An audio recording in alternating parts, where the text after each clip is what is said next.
people to go live. I don't understand. Okay, I'm live.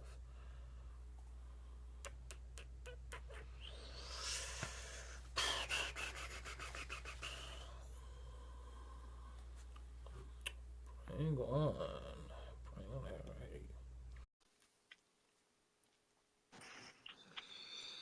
What's up, dude? Bring that ass here, boy. What's up? What's up? How are you? I can't complain. I'm doing pretty good. Excited to see what's going to happen up here. I'm at your screen. It's like all in my face. Oh, what you mean? Like I gotta move all around and shit. Oh, really? Oh, okay. What's the problem? Do I need to back up or what? No, it's just the way that Facebook got everything set Oh, the okay. hell up. Well, it's good. I can see you real good. Can you hear me really good? Yeah, I can hear you real good. Okay, well that's great then. Right. Is this light like?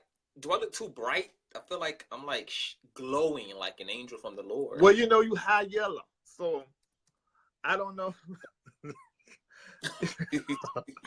I mean, I think you just gonna be bright because you high yellow, you know. So I'm not really. I'm like a very low dense medieval type of high yellow. It's not so much of high. I have like a low resolution on my yellow. Oh, okay.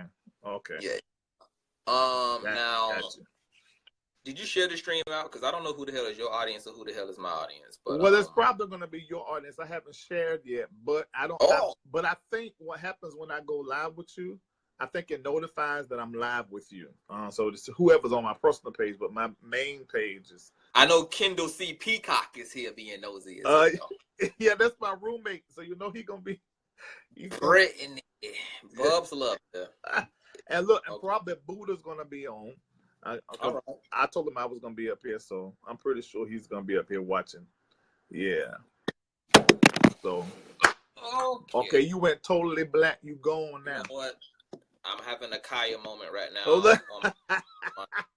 This is not the gag order, people. This is not the gag. Are we going to discuss her or what?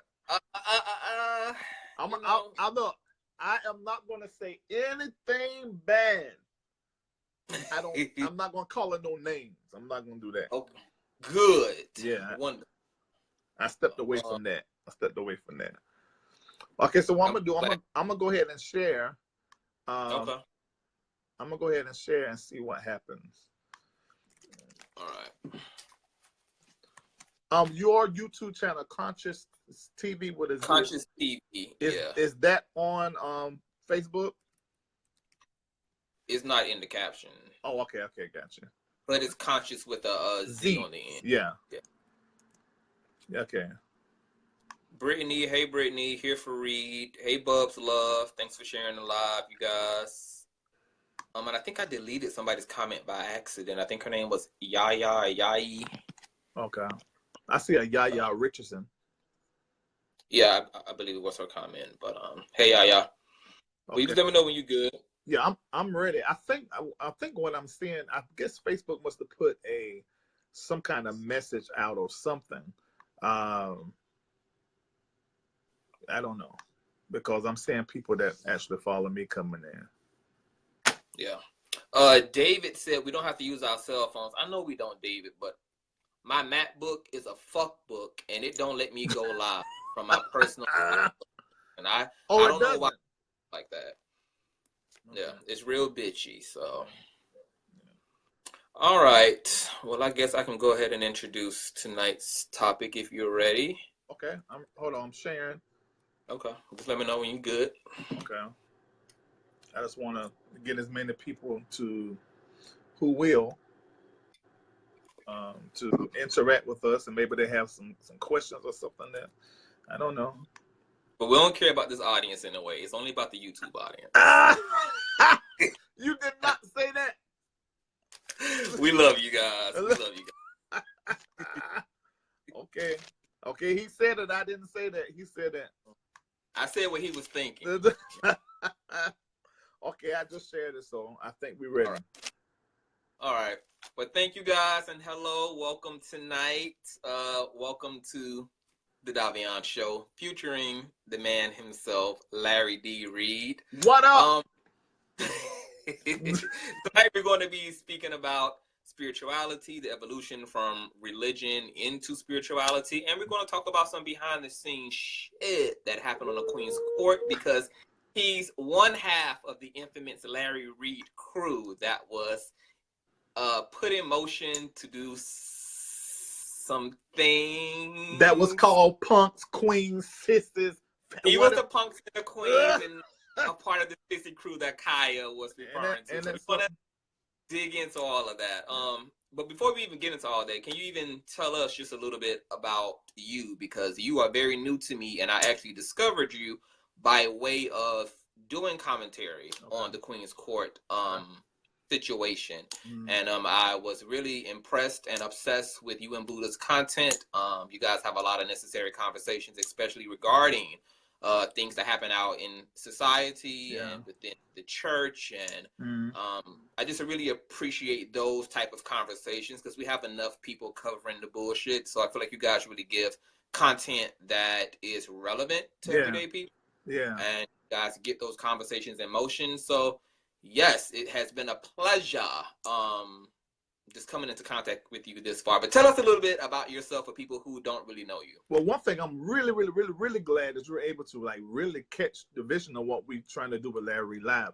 One of the things that I did, I pastored for 20 years traditionally in a church. Some people still call me pastor. That's cool, however, you know, because I'm always teaching, inspire, even if I'm cutting up, laughing, talking spirituality, saying something funny, you know, from something that could be very positive to something perverted. You know, I discuss it all.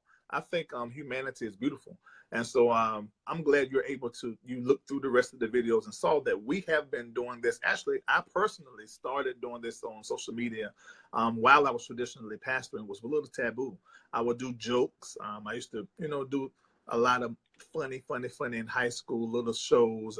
I say stand-up comedy, but that's a stretch, but really just stand up and be funny and make people laugh as a talent, and along with music and singing. And so I began to do it, release some videos, and a lot of my peers at the time, pretty sure many people are familiar with all the inspiration stations like TBN, Word Network. I was on those stations preaching and pastoring churches around about the world, you know, people traveling all the time, releasing my books and my gospel music. And I had a chart-topping gospel music CD, a few of them actually. I ain't have my neck, my back. You know? But it was number 14 on the gospelbillboard.com. You know, so, yeah. So for 22 weeks, you know, so that's what I begin to do. I'm gonna always be Larry D. Reid, funny guy, deeply spiritual, you know, but at the same time, I'm a human being, and I believe people now are being able to appreciate humanity. I believe at the center of all spirituality is humanity. I think humanity itself is spiritual, you know. So I really am excited about a lot of the different things that I'm able to do now as an entertainer, as an ex-pastor, you know, as a guru. You know, I'm excited about all of it, and I think that I can do anything. All right. You really be just throwing that guru word around. That's cute for you. Now, you mentioned the broom riding demon herself. Oh, yeah, that yeah. Khia. I'm gonna try not to call her no name. Also, is this a no name? Okay. We're gonna play it nice tonight. That's right. But no, you can do like conscious TV. No, Dave no. I done shot her up with enough bullets out of my AR-50 already. So I've done enough illegal daggering at her. So speaking of Khia, you guys revealed yourselves to be the infamous group or technicians behind the Monday nights shenanigans that caused Khia to walk off and then go live several days later, stating that a bunch of punks and sissies had inspired Maddie to upgrade her software and so forth. And you guys just fucked up and blew the show out of the goddamn part, out of the roof, destroyed everything, and you came in with ill-ass demonic intentions. You came to sabotage the sisterhood. So Come on now. tell us about how that even came about and what actually took place behind the scenes. Well, we were actually there with Maddie. This is the truth. And you can listen to me or T.S. Madison to find out the truth, or Geo to find out the truth. Those three, us three, and of course Buddha, who is the co-host, Vincent Terrell Hill, my co-host, business partner. We got the truth, and we're going to speak the truth. Khia got these little toy cars and these little men that is in her mind, and little women and children that have conversation and come up with all kind of stuff. I ain't gonna call her no names. I'm just gonna tell the truth like it is. And this was easily peeped. And this was clear. Funny and talented she is. I had seen the Queen Court. I had never watched the full show, but I'd seen parts of the Queen's Court, and they had posted every week on the Instagram. So I seen enough of it to say I was familiar with it. And so I knew who Maddie was prior to me knowing what the Queen's Court was. I found out through this whole ordeal that they actually had the Queen's Court going maybe about a year or more. And I didn't know them last year. I found them this year, I think it was, or the end of last year. Watched a couple of clips and things of that nature. So I thought TS was very interesting. About middle last year, beginning last year, I saw some of her personal lives. Those I would watch. I will watch, from beginning to end. She was very interesting to me. Coming up in the church, like I said, like you've put out there, I did pastor traditionally every Sunday and middle of the week service and all different churches for 20 years. So Madison will be something that's like totally, dreamed up like a unicorn when it comes to the church. You will be like a unicorn. You're androgynous and all of that kind of stuff. So I found people interested, and so I wanted to interview her. And so we'd already had a relationship through cyberspace, but never had met physically. And she came, by herself. That's how cool we were. I mean, we laughed, ate chicken wings, cut up, done the interview, just had a great time. And she saw what we had done, and she saw the software. Now, I heard some people say, well, theirs look just as good as that. Quit. You don't even know technology if you think that our streaming theirs was the same as two. They were using laptops. We actually were going through a software that's called Wirecast. And granted, you can put lower thirds. You can do all different. We don't even do all the stuff you can do because we don't have during time or during mark, but there's so much stuff you can do. And she saw that. And she wanted to take it to the next level. Now we know that there was Will Packard and all these other people that was watching for the show. Had we known that, we would have approached it a whole different way. But she was sworn to secrecy. She couldn't tell. We didn't even know about Nicki Minaj or any of that stuff. Right. She just said, look, y'all come by the house. Tell me what to buy. Came Friday. She picked out stuff. She didn't buy what we wanted her to buy. So we had to work with what she had. We came back on Monday, what we bought, because we didn't put it together Friday. We were only there for some hours. The computer wasn't proper. We had to go change that and get everything together. But we did have the software up and running. But Monique was having issues on her end. She was supposed to be there physically. She changed the mindset. She wasn't to be there. Couldn't find out she actually had another job. She was in Illinois, Ohio, or somewhere doing something. And so the internet there at the hotel was not proper. So it is chaos behind the scene. It was chaos from Friday because her assistant, and I'm saying what she has put out there, so it's not like I'm violating something. Chi, God bless you, Chi, and Khia, and whoever else, her whole clan was gone. They were ghosts, and she was doing everything on her own. And so here we were trying to comfort her because she was having breakdown after breakdown. I don't know. This is so big. Mind you, she was holding all the information we all know now. So it was crazy. So when we left, when we came back, that's the first time Khia. The first second. time. Huh? What's his name? Her second name, Khia, is her second name. Yeah, her first name is Khia. But anyway, so when she I guess she came, we were gone. So when we got there, all of them were there.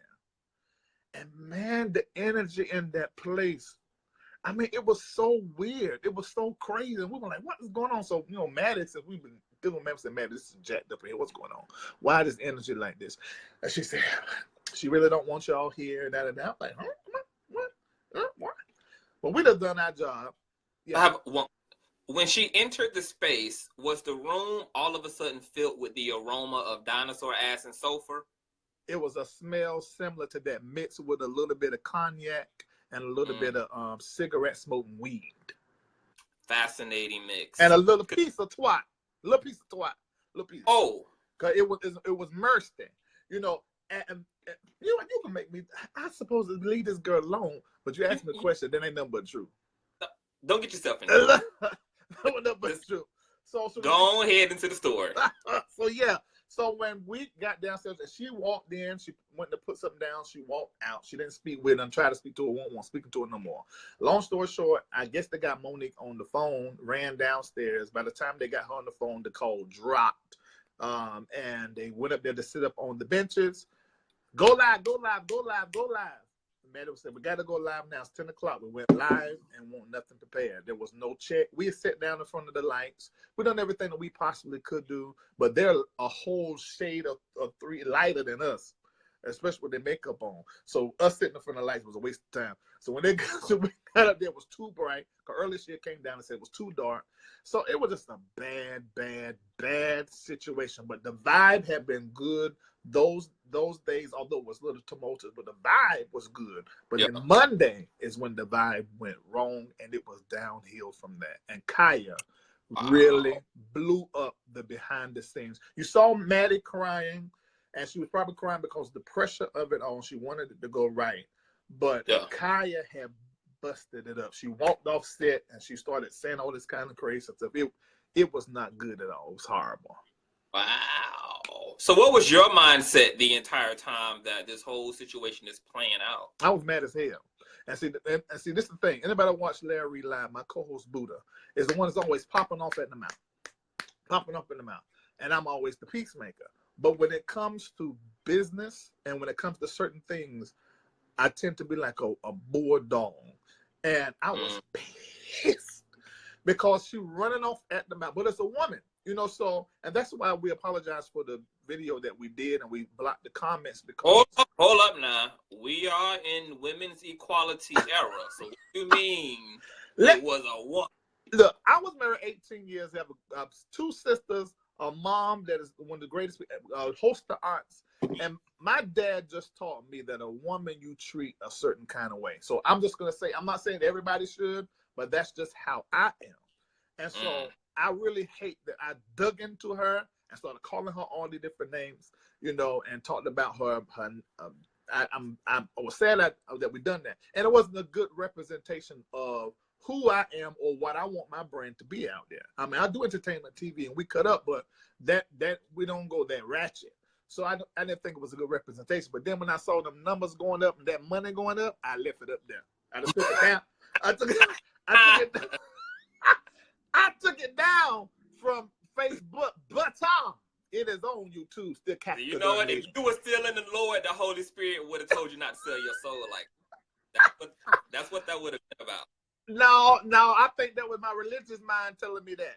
My regular sense was saying, you better let that video stay up there and get that money. So let's stick right there just real quick. Just the women thing. Okay. What is it going to look like between men and women since women want so much equality today? They want to be equal counterparts to their male counterparts. So what does that mean socially in your mind between men and women? Now, do you see the dynamics changing now? Are men going to be so courteous as to give up their seats on the bus, the train, open doors? I mean, does all that shit go out the window because we equal? We just people. Women to humans. Well, you know, on the show, our last show that we did the other week, me and Buddha got into this conversation, and he was like, "Shoot, this women want to be equal. I ain't giving up my seat." And I said, "Yeah, I'm going to give up my seat because that's how I am." So I think everybody's going to do whatever's in their heart. But I do think probably within the next 20 years, I think that the next generation is not going to be like that. I think the whole idea that I probably still hold to, some of the ways that we were raised, you know, treating a woman a certain kind of way. I think what women are doing, they don't know they're doing this. While they're trying to get equal rights and equal pay, not saying that they should not, it's really going to shift a whole lot of things that have been in their favor out of their favor, like holding the door, like picking up the tab, like like in my marriage, you know, the last 7-8 years, you know, I paid for everything. She kept her paycheck. You know, I think that kind of stuff. You a good man. Yeah, I was a good man. I wasn't perfect, but I was a good man. You know, and I had no other woman on the side. You know, so I was a good man, took care of my children and everything. You know, and she was traveling military. I was traveling, preaching everywhere, but I had hired help in place to where we couldn't be there. Things were in place. I took care. You know, so I think that some of those privileges in our society, they're going to have to give some of those privileges up because they want to be equal. And I say that like that, equal. Got it. So transitioning from there, it's interesting that you have such conservative views about women and ginger roles, and that came from growing up in a more healthier, gender balanced era, I would assume, because we know that the whole androgynous era, the whole LGBT movement, trans movement, this is kind of more current shit that's causing us to expand our thinking and our intellectualizing about gender and sexual orientation and gender expression and gender identity. Now, bringing all of that conservativeness back into 20 years as a pastor, what called you to ministry to begin with? I like helping people. Well, first of all, if I want to take it real deep, God, it was God them, Jesus them that called me into it. You know, but on a personal level, though, I like helping people. And I like all people, and I find people interesting. So along the way, when I first began, I began to, you know, acquiesce to the environment, you know, the church culture. But then the last 10 years, especially the last 5 years, I began to break a whole lot of the norms and do things and say things that probably didn't line up with that conservative Christian type kind of going on. And then as I began to come out of it, you know, I pierced my ears, started getting tattoos. I quit wearing suits, you know, we quit calling, you know, elder, you know, and this one and all these titles. We quit all that. We weren't going to church all the time. We came once a week. Sometimes we didn't come on Sundays. I would announce that we ain't coming, you know. We've done a whole lot of things different. We didn't have New Year's night service, a whole bunch of anniversaries. We just stopped doing a whole lot of traditional things. God didn't see how it was helping people. You know, I talked about sex from the pulpit. I wasn't one of those people preaching on homosexuality and trans and said this is wrong. I did talk about sexual purity and I did speak about that in sexual conduct. You know, but as time went along, I just paid attention to my world. And I think a whole lot of people don't do that, especially a lot of pastors. They don't pay attention to churches in the community, and they don't pay attention to what's happening in the community. So our thing is to help people, all people. And this is what I believe, and this is what really began to take me outside the box of the Christian church, because I don't care what you believe, Buddhist or whatever. I believe you can connect to God no matter what path you get there. For me, it was Jesus Christ. For me, Jesus is God. But I understand that other people can come into an awareness of God many different ways. At least I believe that. And so that's what really made me make the decision, after I was clear on that, to totally end my years, 20 years of pastoring traditionally. And I walked away from literally, and I will handle at least $1 million a year easily. I've handled millions, and I walked away from it. I lost houses, I lost cars. It never was about the money to me, and I didn't even know I was doing good financially until I found out that I couldn't write a check one day for something. I said, "Oh, so I was doing good, you know." So yeah. Okay. Let me check these comments real quick, and then I got a question for you. Vincent Hill said, I say if you want to be equal, you should be treated equally. I completely agree with that. That's Buddha. That's Buddha's philosophy too? Yeah, that's my co-host on Larry Live. Oh, that's Vincent Hill. Yeah. Oh, the whole government. That's right. Now, I think who's going to stifle that movement is men, because I wonder if men will be able to put their egos down enough to let a woman lead. Because women going to want to lead, but will your male ego let her lead? I wanted Hillary to be president for that reason. And most of the people that didn't agree with me about that was other women. I wanted to see Hillary become president. We had a black mind. The only thing we needed was that she was that white woman. to get in that office. That's what I wanted to see. So I'm all pro that. That definitely would have been awesome. Let me read for me. Celia Biles, I don't know who she is. She says, "Who is this person Reid is talking to? He looks strange. So, Celia, I'm a freak of nature. I am what all of heaven and earth looks like when it combines into one entity. So that strangeness is just divinity dripping through the screen, honey." Look, I'm glad she made that statement, because this is one of the reasons why I do what I do, because you got to think about this. D, I'm gonna call you D. Is that okay? Oh, yes. I'm gonna tell you what is. A lot of people follow me like from traditional church. I mean, who don't know nothing but church. I mean, don't know what's going on in the world. And I sort of want to be a bridge. I want to be a bridge to bridge them to what is happening in the world.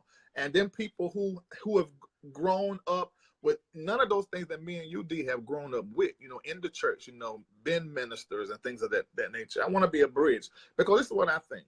Whether you're conservative, whether you are Christian, whether you are Muslim, you be who you are and respect who I am and treat everybody with love and with kindness. With none of that Christian fake love stuff, let me love down to you. None of that stuff. I'm talking about for real, honest, no condescending kind of stuff.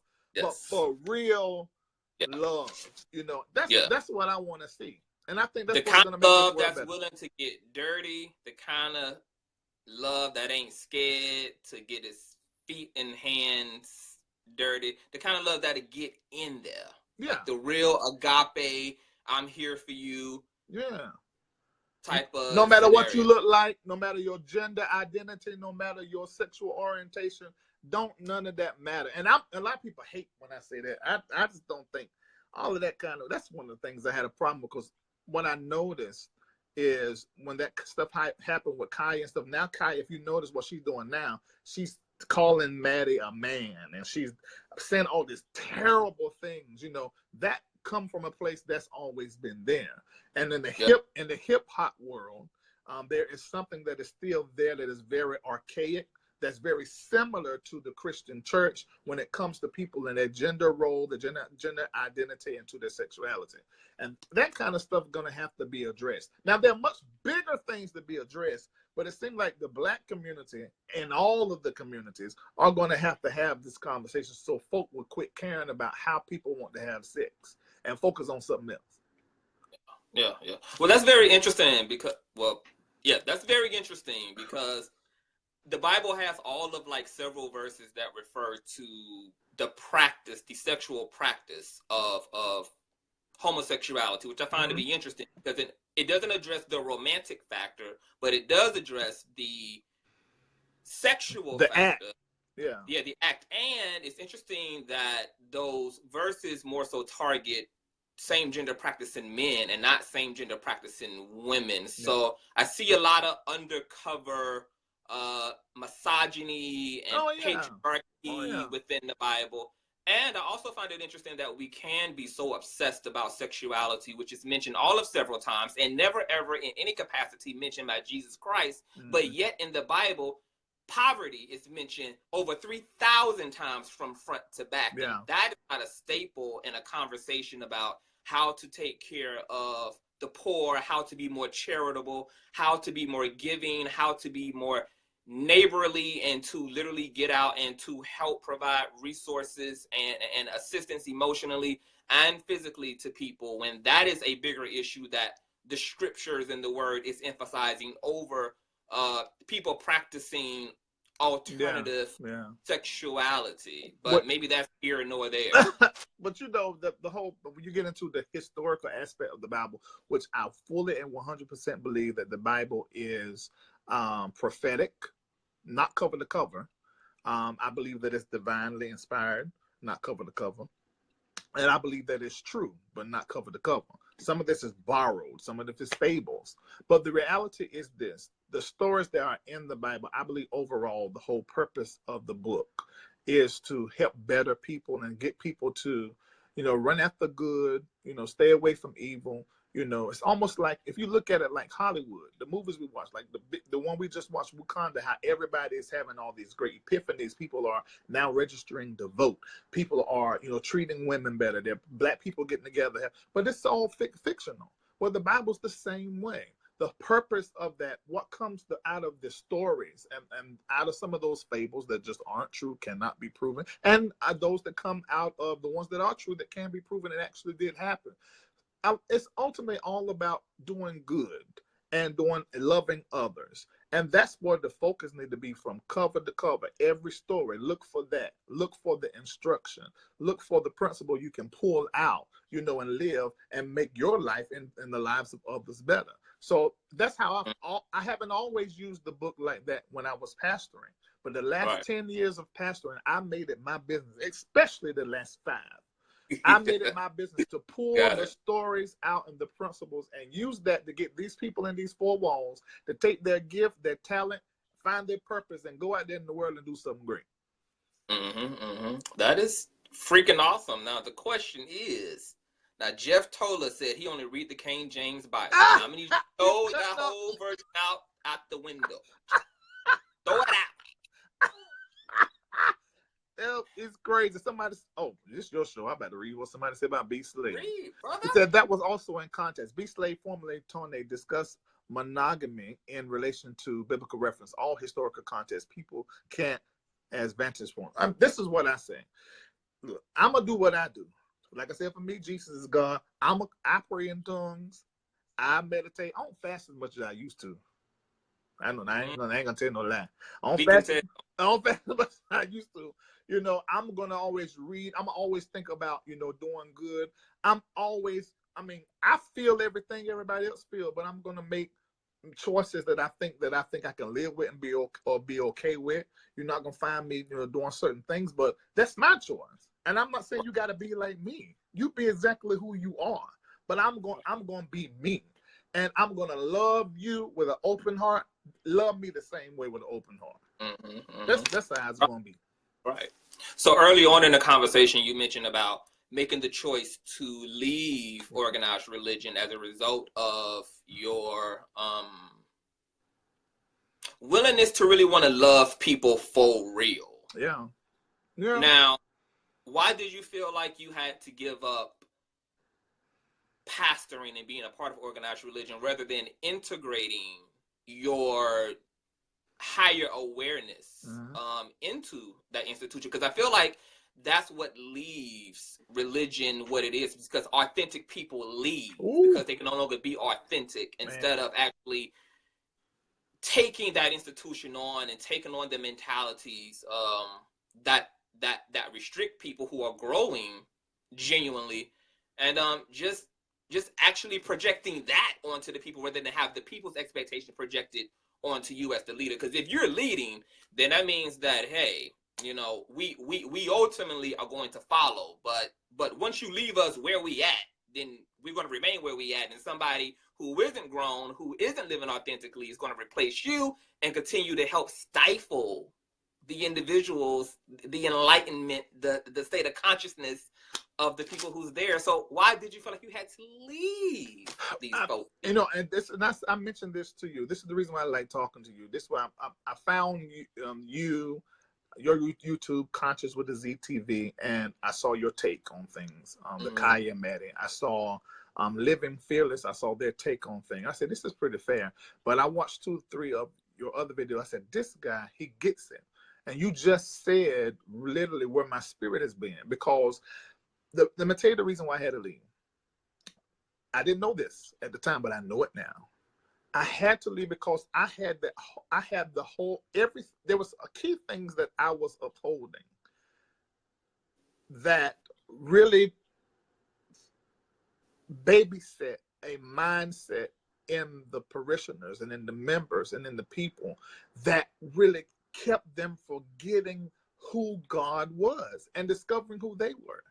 And it's like I kept it, and I said this so many times. I said, I feel like that I'm having to represent something that I don't even like. It's like And I kept saying that I'm called to reform. I wrote a book called, you know, how the church always say, let the church say amen. I wrote a book saying, let the church say change, and marked out amen. Dr. Mark Sharona, you probably know who that is. He forwarded it. And and it's like I had to move out of that and just tear that up. And then at the time, man, I didn't even have piercings and I didn't have tattoos, and I just went with what I dreamed and what I felt. But I understand now why all of that happened was to like kill and destroy, to no longer hold up that form, because whatever I was doing was still keeping something alive, man, that was making what I was saying. Wow, wow, wow, wow. I'm saying the same thing sitting right here. I was saying 6 years ago and putting it in messages and preaching. You know, so that's why I had to leave. I had to walk away from that,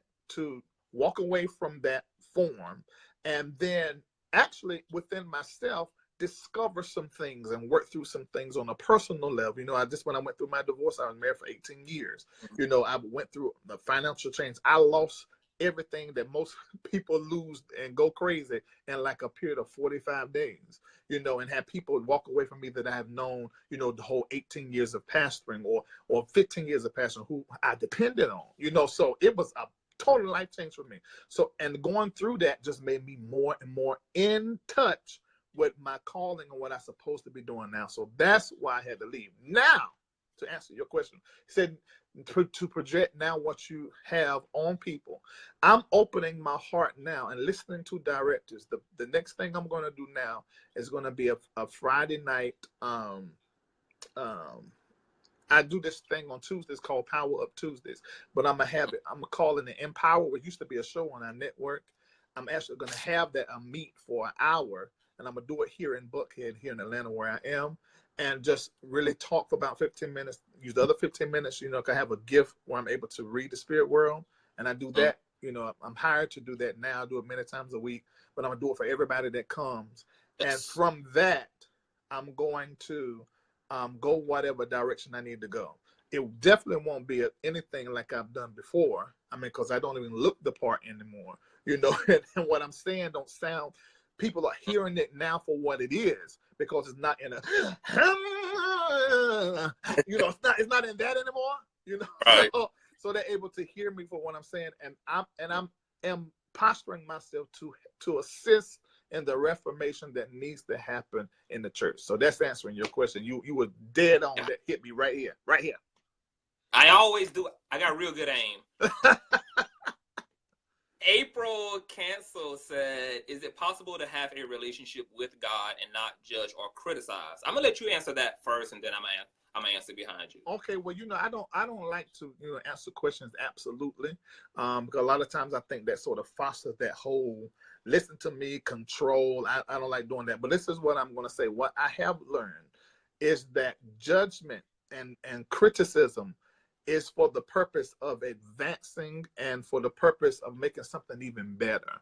So if it's the judgment and the criticism is condemning, then you know that this is coming from a person's humanity that has different lenses on. It ain't got nothing to do with God. But God don't operate like that, from what I know.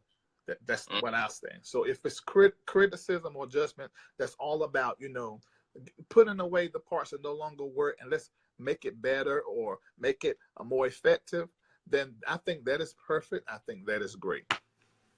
Wonderful, wonderful. I got to co-sign a lot of that, Miss April. You can have a relationship with God and not judge. Matter of fact, people who prioritize a relationship to God don't have time to criticize nobody else.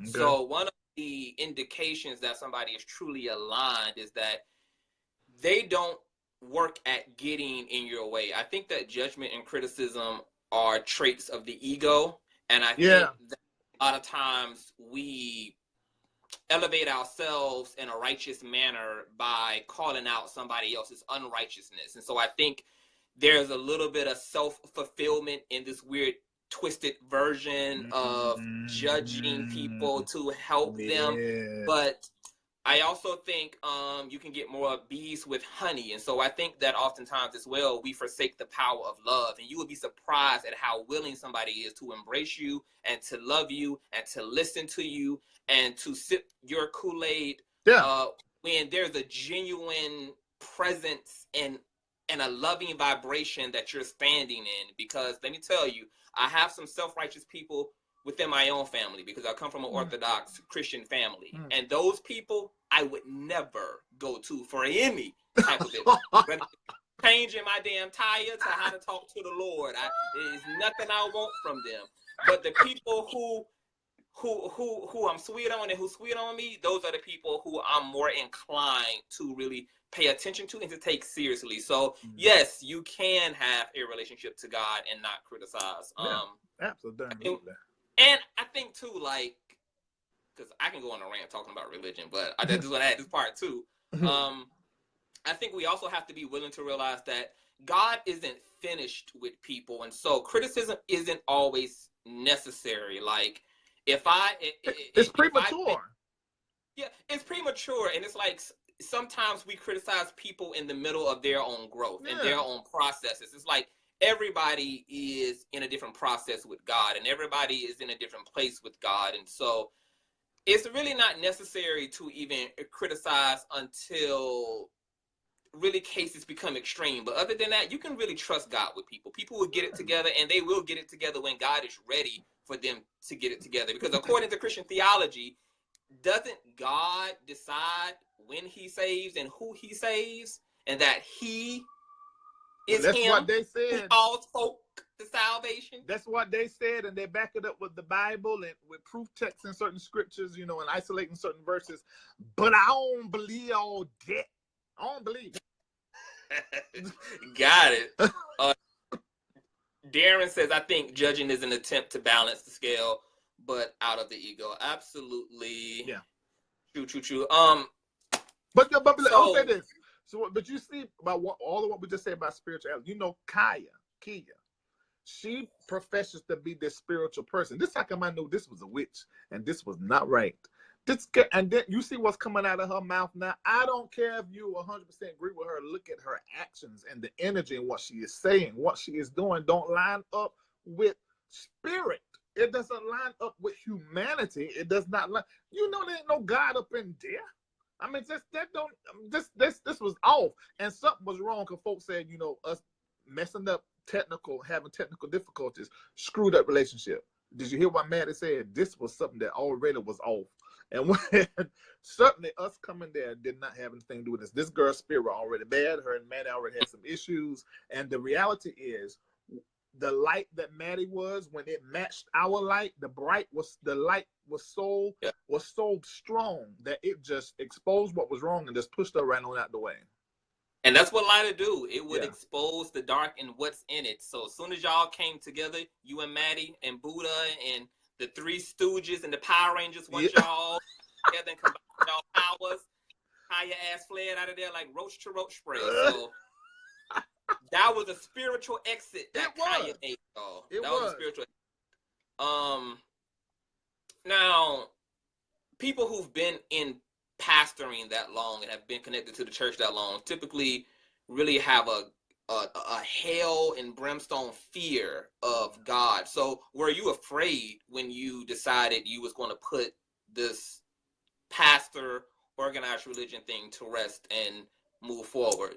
Well, like, did you have any fear about maybe I'm getting it wrong, maybe I'm not really correctly hearing God, how am I sure this is what God wants for me? Did you have any of those concerns or worries? Well, I'm going to say this. Anybody close to me, I will always do what you call backdoor prayers.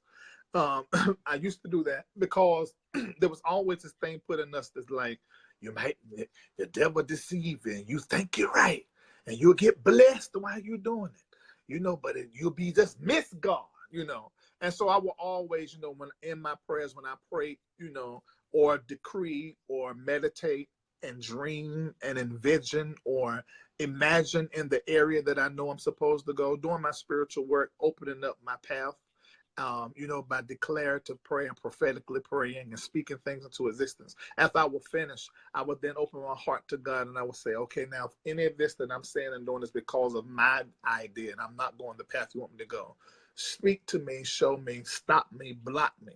But then as time went along, I got out of that fear. That fear was planted in me. It was an unhealthy fear. and it caused me to have, and I'm still dealing with this on today. I dealt with it. I felt it a little bit today. Because you're walking away from six figures. You're walking away from a business that was bringing in six figures. So now I'm having to be creative in the way that I get paid. Okay, I get 12 checks a year because I'm a producer and a songwriter, and I had chart topping hits. I do radio promotion, gospel radio promotion, so that's a paycheck. I do project management. I get with artists in the studio, help that whole liaison, their whole project. So that's a paycheck. You know, then I do Life Guide, where people, they can call me. They pay for 15 minutes or 30 minutes to be on the phone with me. I give them personal prophecy or prophetic sight reading, and I coach them and I counsel them, because I've had years of starting businesses and I have a master's in therapy and counseling. You know, so I do that as well. But like, I just lost 2 clients. That's over $2,000 in income gone. So now I have to do something else. So today I was applying for a job, actually going back to substitute teaching, because I have degrees, so I can make, you know, pretty good a day, you know, upwards to $150 a day. And so I said, I do that for my consistent bills. And I stay here in Buckhead. It ain't like I'm living in a Roach Motel, you know, so I got to make money. And so, and they were telling me because of a mistake that something happened, they won't consider me for the job. And that thing hit me. And what hit me and what came up was a fear. And it's like what you said about, like I said, what caused me to do them backdoor prayers, but I grew out of. Somewhere in what they taught me, because they told me God would kill me and that God, you know, would get you and the devil would trick you, and then God come back and kill you because you got tricked of the devil. Somewhere in there, I started to abuse my own self-confidence, and it injured my faith, and it injured my belief and my self-belief. And that's what came up today. That fear came up, oh, I may lose my car. You know, because I went through bankruptcy and all this behind this, you know, and so I'm reestablishing, you know, and, you know, some people go through bankruptcy and lose a car. I went through bankruptcy and got 2 cars. Now I got to have somebody pay for this car until I get my money back. I pay for both of these cars, you know, so, but anyway, and so and that fear came up of loss and all that. And I said, I've got to kill this. I got to kill this, because I've been speaking for the last 7 days, $50,000 in 30 days. And I told a couple of my friends, I want y'all to be chanting this with me. We're going to create this. This is going to happen, because I've done this before. I did it for church. I can do it for my darn self.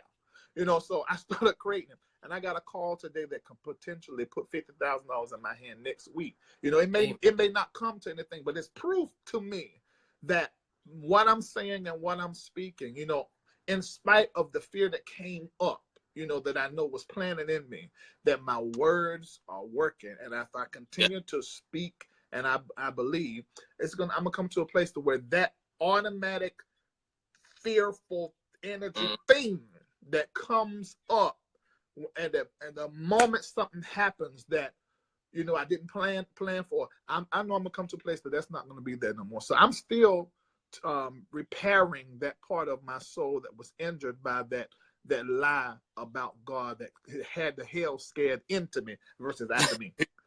Right. Well, y'all heard it. This man got potential to receive $50,000. So that means all of us melanated folk on this line, let's join in the Wakanda dance and bless this man's 50 grand. Jesus bless.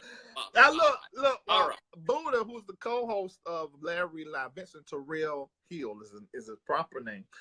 He told me, he said, there's a place called Brazilian Steakhouse. You can go here, it's like $50, $60 a person. He said, when you get that money, we're going there for, it's a shame. We don't do nothing but think about food. The moment we think about get some money, we go eat it up. You know, but I'm going to continue to speak. Every day I speak.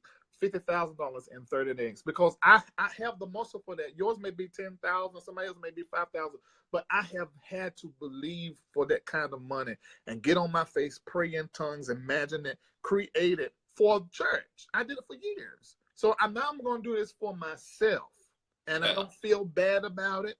I used to feel like but a lot of reasons why I gave away a lot of money and I would make hundreds of thousands of dollars a year, because I was taught that money and riches were for people who don't love God, and that's the trick of the enemy. I don't have that in my heart no more. I know that God wants me rich. God wants me to have a whole lot of money. You know, so I'm going to keep saying this until it manifests. Yes, yes.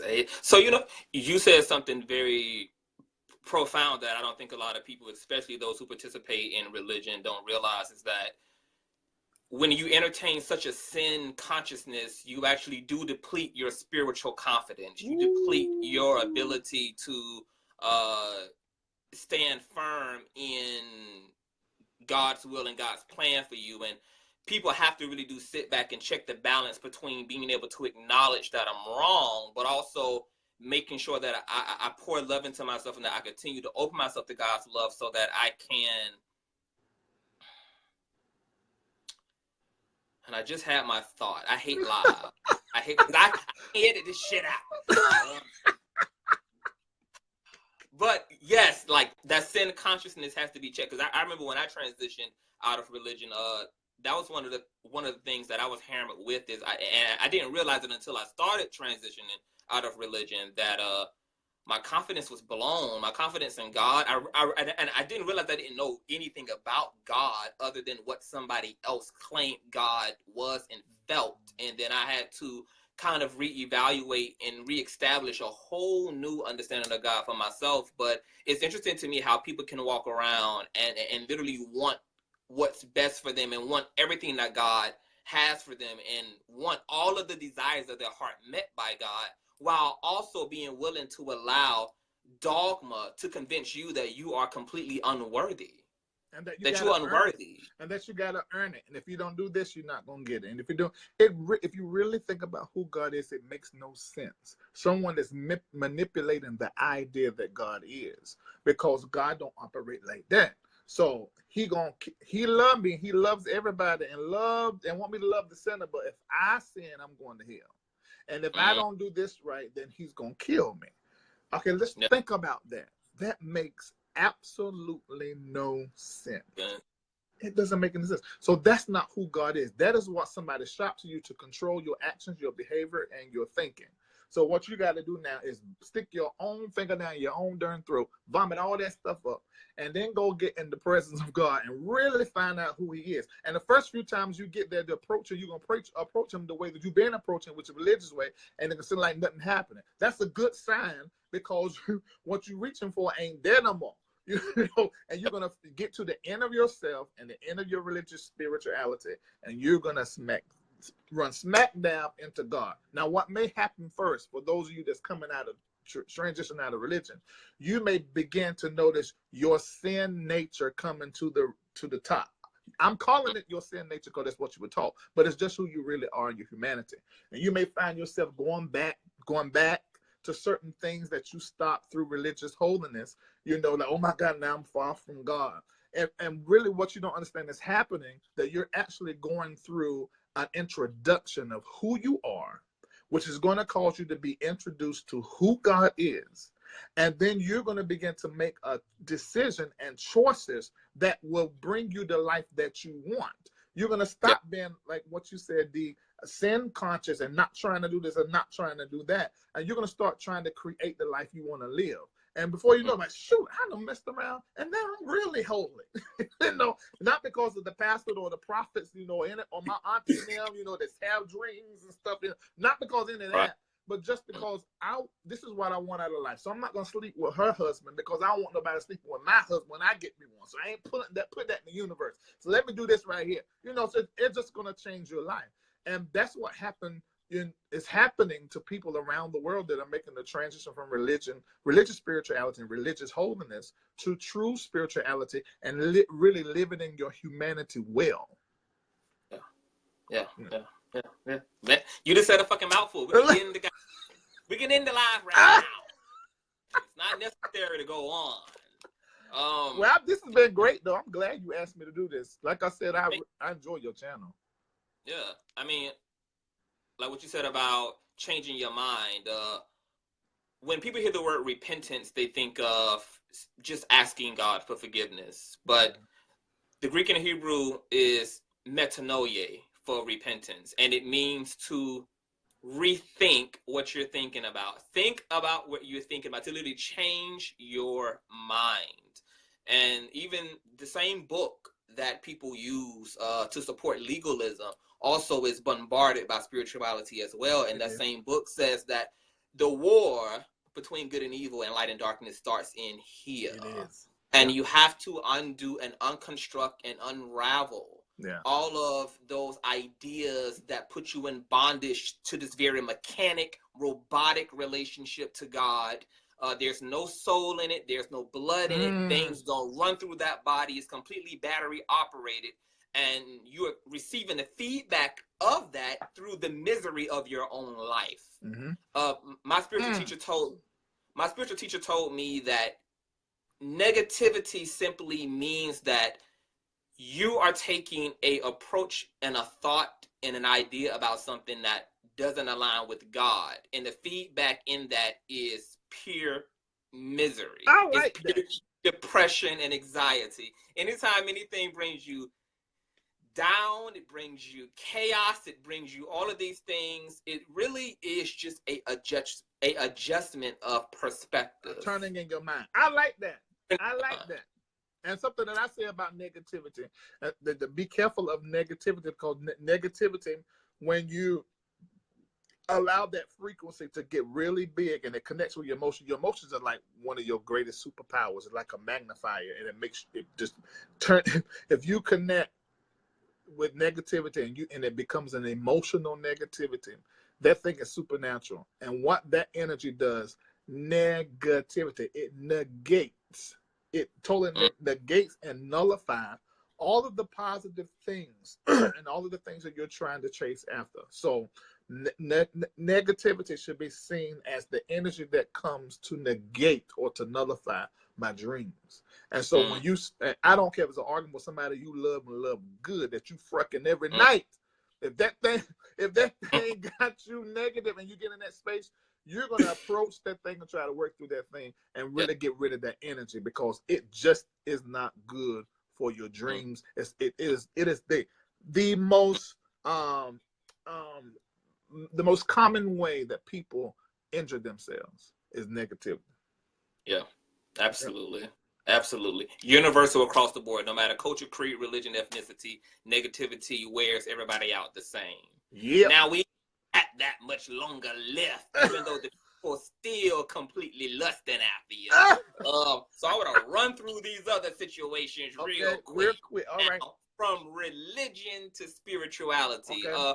what do you think about women in the pulpit? Preach over and over. Preach. Okay. LGBT movement. Here for it. Be careful that you don't become the people that injured you and begin to implode and injure each other. You would say that to the LGBT community? Absolutely. Now, a lot of my followers are of the LGBT community. They also still participate in Orthodox religion. Yeah. What do you say to a young man or woman who is struggling in their faith and has this prolific love for Christ, but is conflicted by the way theology is practiced and preached in Christianity? Well, I would say for you that you need to find another spiritual nexus, another spiritual home, because clearly you aren't the type of person that can fully be who you are and connect to God without all of that banga. For me, I didn't believe half of the ish they were saying. So I was able to connect to God in a way. I'm like, hey, that's what they saying, but I hear what you're saying. You know, I know that's what the Bible said, and what he said the Bible is the interpretation of that scripture, but I hear what you said. So everybody's not like me. And there are other people who are like me, but there are many people who aren't like me. So if you're in that Orthodox religion and it's injuring you, then you need to get your happy hips up out of there and go somewhere else. You need to find another spiritual home, another spiritual nexus, another spiritual teacher. You can become a partner of my network, and I hit or Vincent Hill, because isn't Buddha the king of get the hell on if they ain't supporting you? Ain't that you, Buddha? Tell them gays to get on if they in a hateful church. I ain't mad at that. He tell everybody to leave the church. Just get out, because he thinks it's just absolutely crazy for a gay man that loves this or same gender loving person to be in Orthodox religion. He thinks that it's you messing with your psychological wellness, and I would have to say most times that is true.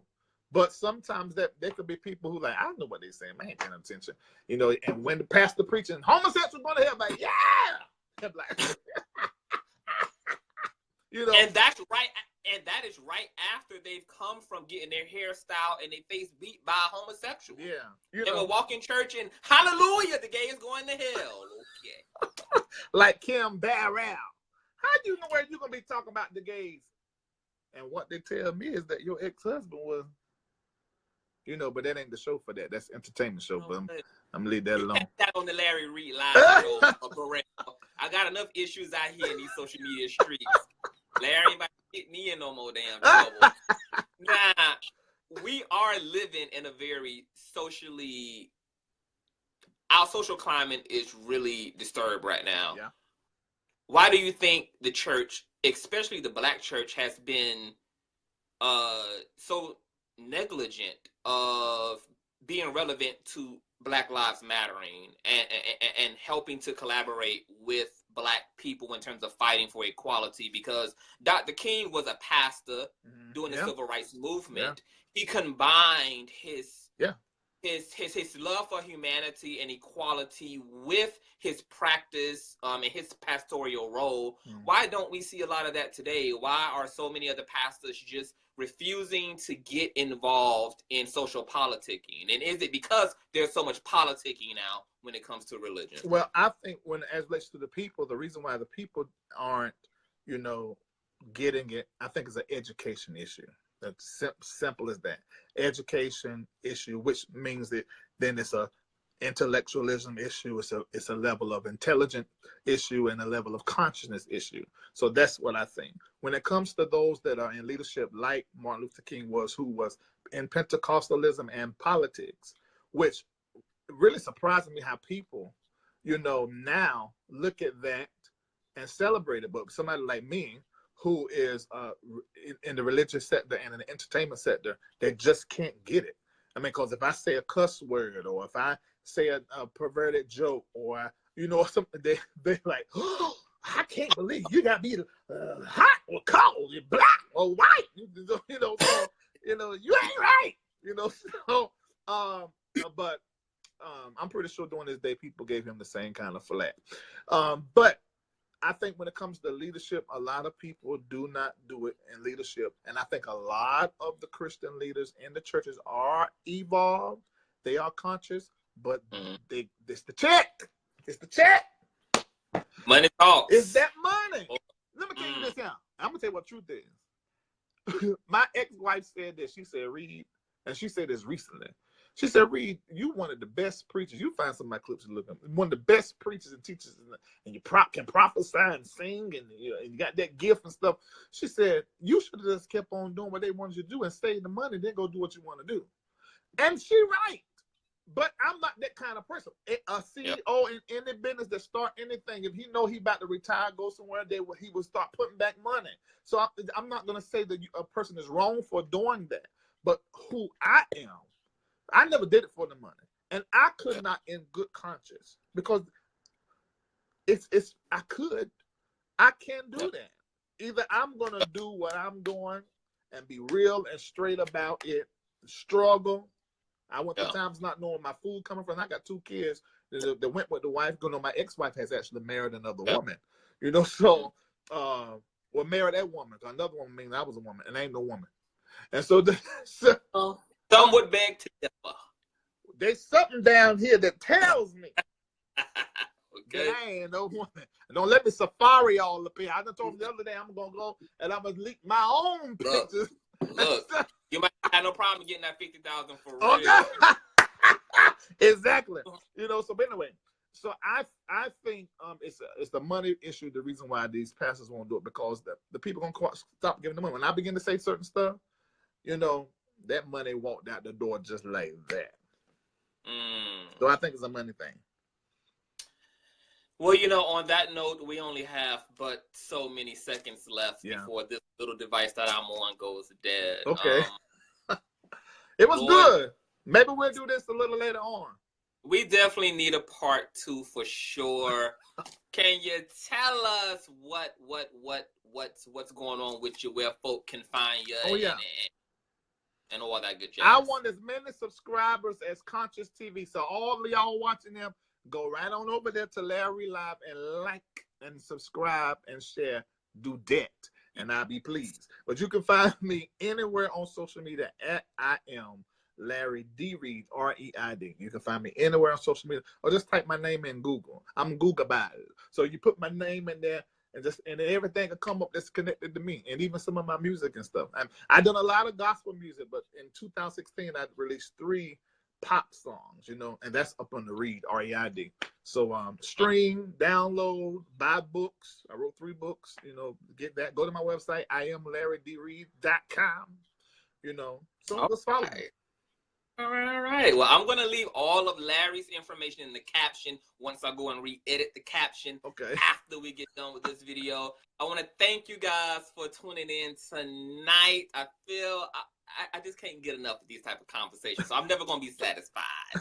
But go subscribe to Larry. Go subscribe to Buddha, Larry Reid Live. All the information will be above as well. And any parting words?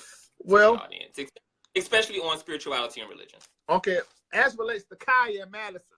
Madison is right, khia is wrong. Madison is heaven, khia is the devil.